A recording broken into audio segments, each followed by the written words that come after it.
بسم اللہ الرحمن الرحیم۔ ناظرین کرام، ایک ظالم بادشاہ لوگوں کو خنزیر کھانے پر مجبور کیا کرتا تھا۔ ایک عالم نے اس کا یہ حکم ماننے سے انکار کر دیا۔ بادشاہ نے اسے پیش کرنے کا حکم دیا اور کہا کہ میں اپنے سامنے اسے خنزیر کھلاؤں گا، کھانے سے انکار کرے گا تو اسے قتل کروں گا۔ چنانچہ عالم کو بادشاہ کے دربار میں لایا گیا۔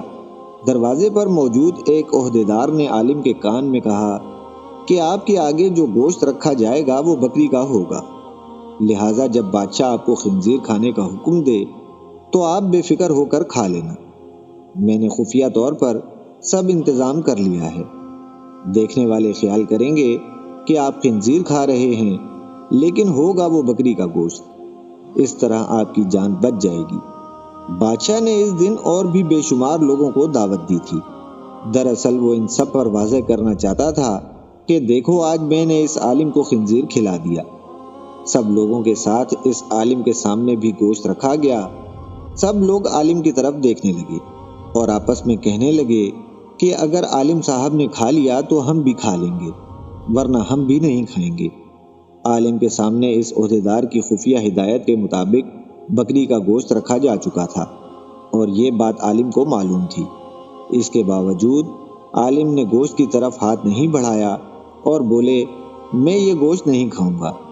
عہدیدار سامنے ہی موجود تھا۔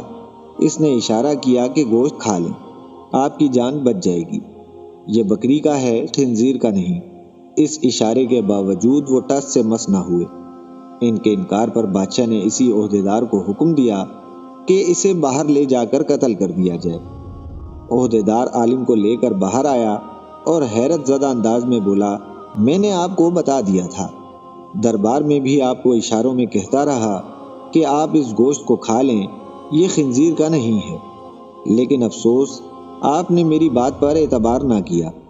کیا آپ نے یہ گمان کیا تھا کہ میں جھوٹ بول رہا ہوں؟